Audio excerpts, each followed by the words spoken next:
Teman-teman ngoprek, jumpa lagi dengan Hobi Ngoprek 75. Di video kali ini saya akan ngoprek atau review tentang power supply bekas atau PSU bekas PC ya, yang seperti ini ya, teman-teman.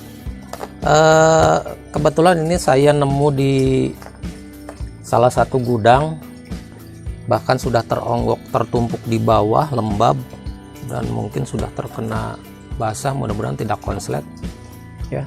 Seperti teman-teman lihat sendiri dari fisiknya sudah sangat banyak yang karatan, dan lihat kabel-kabelnya ini sudah banyak yang digigit tikus, putus-putus semua. Bahkan ada beberapa kabel yang sudah tidak keluar ini di soket utamanya juga sama nih. Ini beberapa kabel yang memang nanti kita perlukan juga sudah tidak ada di sini. Jadi kayaknya sudah digigit tikus sehingga pada putus-putus di dalam. Nah, video kali ini saya tidak akan memodifikasi, tetapi ketika kita menemukan seperti ini ya, PSU di mana saja atau mungkin di tukang rongsok bekas PC atau komputer, itu kan biasanya banyak di kilo ya. Kalaupun kita beli di tukang rongsok mungkin 10.000 lah. Nah, kebetulan ini saya nemu ya. Kita coba manfaatkan apa saja sebenarnya yang bisa dimanfaatkan kalau ininya masih bagus ya. Jadi setiap PSU seperti di sini ini, jadi rata-rata yang ATX ya, switching di dalamnya. Ini sebenarnya sangat bermanfaat banyak, karena minimal itu setiap PSU seperti ini punya 3 tegangan output ya. Yang pertama 3,3 volt, yang kedua 5 volt, dan yang ketiga 12 volt. Yang lainnya ini bisa untuk variasi, kombinasi, atau nanti modifikasi ya. Kita fokus saja yang ketiga ini. Jadi ketika ini masih bagus, kita bisa memanfaatkan tiga output DC ini ya, untuk macam-macam. Nanti yang 5 volt kita bisa gunakan untuk cas handphone, yang 3 sekian volt mungkin kita untuk power supply HT yang tegangannya 3,7 dan lain-lain, yang 12 volt. Nah, ini juga untuk bisa memanfaatkan untuk power supply HT juga atau yang lain ya, bahkan mungkin mini rig ya. Nah, ini ampernya juga cukup lumayan ya, 12 volt, 16 ya. Nah, nanti kalau ini hidup baru saya modifikasi mungkin untuk bisa meningkatkan ampere kalau kita mau digunakan untuk HT atau rig ya, juga ini bisa tentunya. Bahkan nanti bisa dijadikan power supply variabel ya, atau adjustable yang memang bisa dirubah-rubah tegangannya. Tapi saya tidak akan berbicara itu. Kita akan lihat saja dulu apa saja yang bisa kita manfaatkan, dan kita tes dulu power supply ini apakah masih bekerja atau tidak. Oke, kan saya buka dulu. Ada 4 baut ya, saya skip dulu. Oke, kita akan buka isinya. Lumayan. Oh ya, ternyata ini udah di dalamnya juga sudah pada putus-putus ya, termasuk beberapa kabel yang mestinya keluar. Nah, teman-teman, untuk melihat jalur-jalur mana saja untuk yang tegangan yang ada di sini 3, 5, dan 12 dan seterusnya ya. Pertama teman-teman bisa lihat datasheet pin socket ini ya. Ini akan saya tampilkan nih. Ini datasheetnya dari Google ya. Ini rata-rata yang 20 pin. Ya, ini juga 20 pin. Yang 20 pin seperti ini ya. Oke.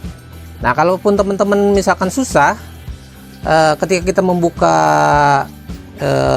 covernya, tutupnya di sini juga ada teman-teman ya. Nah, jadi ini untuk pengetahuan umum saja, bahwa hampir rata-rata semua PSU itu standar internasional ya. Seperti ini rata-rata, terutama terkait dengan warna kabel.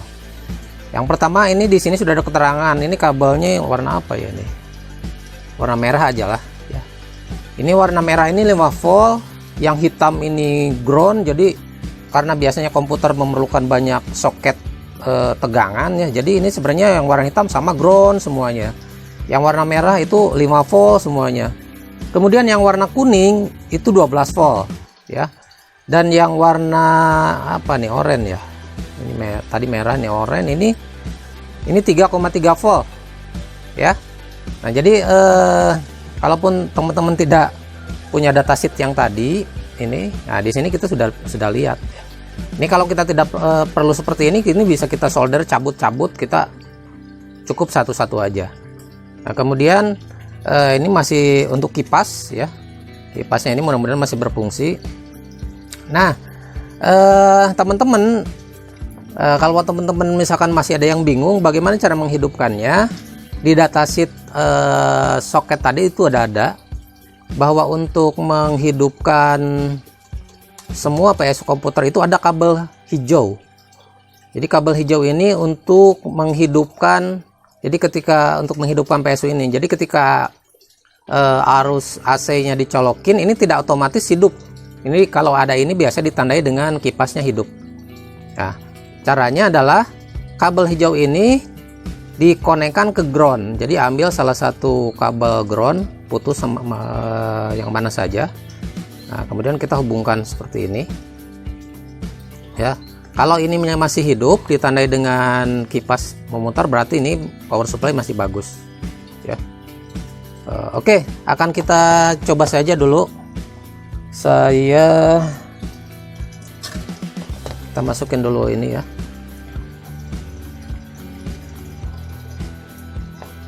Oke, soketnya mudah-mudahan masih bagus teman-teman ya. Kita akan lihat. Saya colokin dulu ke listrik. Takutnya ada yang konslet ini. Bismillahirrahmanirrahim. Oke, kita akan coba hubungkan ini kabel yang hijau dengan ground. Oke. Bentar teman-teman ya, saya hubungkan dulu. Mungkin belum kelihatan. Oke. Jadi ini kipas berputar ya. Berarti ini secara umum PSU masih berfungsi. Oke, kita akan tes ya. Untuk membuktikannya kita akan tes jalur-jalur yang tadi apakah masih berfungsi atau tidak. Oke, saya akan memotong-motong dulu jalurnya untuk mengetesnya. Saya skip dulu ya teman-teman. Baik teman-teman, ini saya sudah memisahkan ya 3 kabel 3,3 volt yang ini. Oke, saya perbesar dulu ya teman-teman. Sebentar, biar kelihatan. Oke, ini yang 3,3 volt, ini yang 12 volt, dan ini yang 5 volt. Aduh, ini belum saya potong, ini khawatir ada yang, tapi kalau ada yang konslet, ini sudah dilengkapi dengan short protector ya teman-teman, nanti akan saya praktekkan. Oke, ini saya tes pakai ampermeter analog ya. Saya kebetulan tidak punya yang digital. Oke, kita akan tes dulu yang 3,3 sama yang 5 volt. Agak susah nih, nggak kelihatan ya teman-teman ya. Oke, saya siniin ya, kurang besar juga, saya besarkan lagi.